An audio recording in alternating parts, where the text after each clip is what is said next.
How to read the Bible. That's what this video is about. The answer to that question is like the answer to the question, how do you eat an elephant? And the answer is one bite at a time. That's the way you read the Bible. The word Bible actually means book. It is a book. I mean, look at it. See? It's a book. Whatever form it's in, I could bring different editions down and show you, but you've seen the Bible in all sorts of forms. It's a book. But if you know much about it at all, you know it's a collection of books, a collection of different writings written over a period of roughly 1,500 years. And Moses began it roughly 1500 BC. He started writing, and then the apostles wrote the last part. It was written over that long period of time. He wrote the first 5 books. And then Joshua and Samuel and others, as they came along in subsequent generations, wrote. So that would have run down to about 400 BC. From the period of from 400 BC to the first century AD, there weren't any books of the Bible written. People were writing, but they weren't included. The Jews did not include them in the Bible. And then when Jesus came along, he didn't write anything himself, but the men that he chose to represent him, whom he called apostles, they wrote 27 books. And after they died, those books they had been written as individual text, whether as letters or the Gospels, which were like mini biographies of Jesus. And they were collected, and there were the people who followed Jesus. Jesus and all his apostles were Jews. And they preached this message first in synagogues, and then they opened the door to Gentiles roughly 8 to 10 years after Jesus was raised from the dead. So Gentiles began coming in. And of course, Jews are single digits have always been single digits in terms of the world's population. So they got greatly outnumbered by Gentiles. And these people were spread all over the place, and synagogues began being called churches. And so the Jews ended up hanging onto the name synagogue for their gatherings, and the believers in the Jews and Gentiles who believed in Jesus used the word church more often. And so over time, we tend to think, okay, synagogue is a Jewish thing and church is a Christian thing, but they were really the same thing. So all the books were gathered. It took a long time to gather them because the apostles that wrote these things were spread all over the Mediterranean basin, and there were no instructions. They didn't leave any instructions that there would be a New Testament and their books should get added to the others. It was a very, very gradual thing, and all those were collected, and they were verified. There were lots of fake writings, people pretending to write to be the apostles, pretending that the writings came from the apostles. So they had to weed out, they had to cull a lot of false writings. But the 27 that remained were all determined by common consent among these hundreds of churches that existed back then, all over, as I say, all over, from Israel to in the area of Syria all the way over to Spain, through France, Italy, and all that, and through North Africa. Those were all became Christian territories. We don't think of it that way now, but it was then. And they were all collected. So there's these 66 books, 39 in the Old Testament. Now the Jews count theirs a little bit differently, so they don't have exactly 69. I think it's something like 22 or 24. And depending on how you count them, because sometimes they group them together. Like there's 12 books in the Old Testament that we have that are by the 12 what are called minor prophets, because they're smaller books. Those are counted separately in the Protestant Bible, and the Jews, they're all collected as one book. And then, you've got Roman Catholic and Eastern Orthodox. They've got a few more Old Testament books, but the New Testament books are all the same. So I'm trying to convey this. This is 67 different texts written over 1,600 years. That's a long time. You know how the wording from the original Constitution and the Declaration of Independence sometimes sound a little antiquated? Well, imagine that over 1,600 years. So it was written over a wide period of time, and 2 or 3 dozen authors of these books.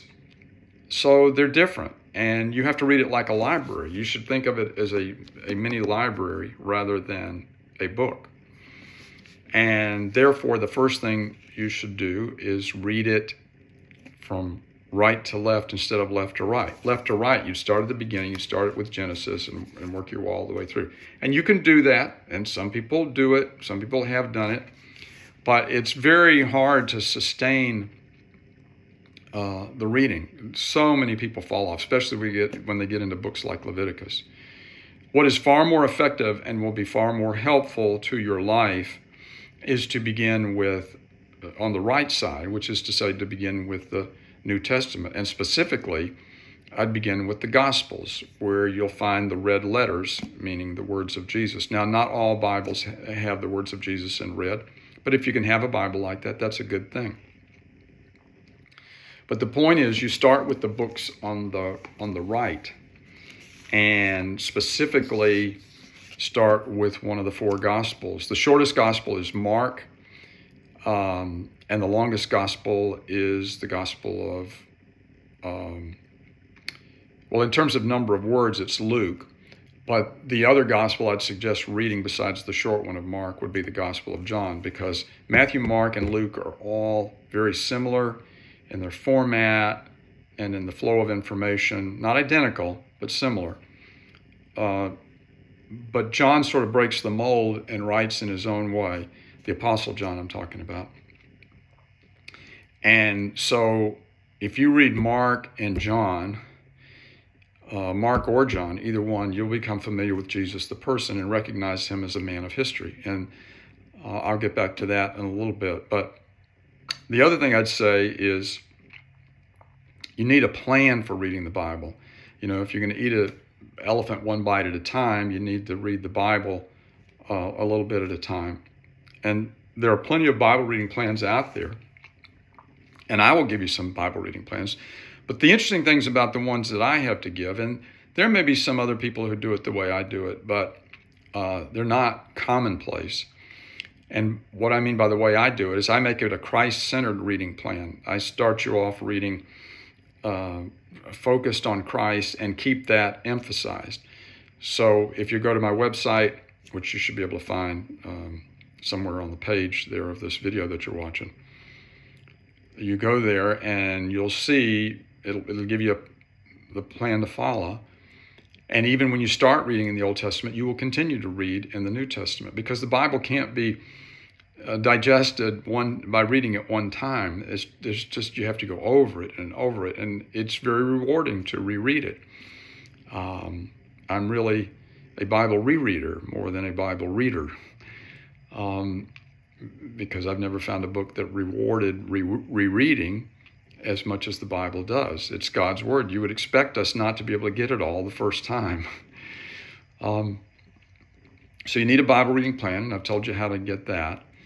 And then the last thing I'd say is that and this is consistent with reading right to left, and that is focus on the history. Focus on the history. Jesus, to believe in Jesus is not primarily a matter of philosophy or even theology. It's a matter of history. He really lived, and we can know about him in the same way that we know about any other person in history, whether it be Julius Caesar or Alexander the Great or Napoleon or George Washington. These are people that lived in history. And the people who wrote the New Testament were contemporaries of Jesus. They lived during his time, and most of them were eyewitnesses of Jesus, and the few that weren't were writing down what eyewitnesses were telling them, people who knew Jesus himself, not some subsequent generation, all in that first generation in the first century. Jesus lived roughly 1 AD to 33 AD, and all those books the 27 books of the New Testament were all written well before the end of that century. So So summing up, that's the way to read the Bible. Read it right to left. Read it according to a plan, one day at a time, one bite at a time, and focus on Jesus and specifically on history, because once you become convinced, once you read enough to persuade you, and it's not going to take a lot.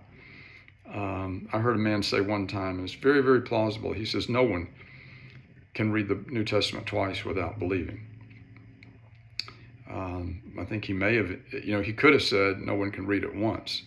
I know I was convinced.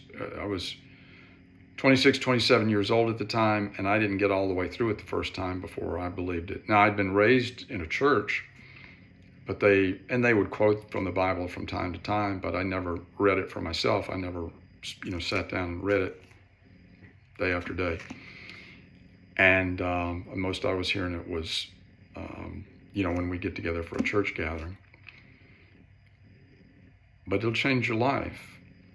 And it's all rooted in history. You'll learn about Jesus. You'll learn the things he taught, and you'll be able to make up your mind. You'll be able to say, do I believe? He said he was speaking for God. Do I believe he was? And you'll be able to answer that for yourself. Your answer will be based on what you think, based on what you read, and you won't have to take anyone else's word for it. And I just don't know any way around it. I don't know any way around admitting that Jesus of Nazareth knew what he was talking about when he said he spoke for God. And if you'll dare to read it, I think you'll come to the same conviction.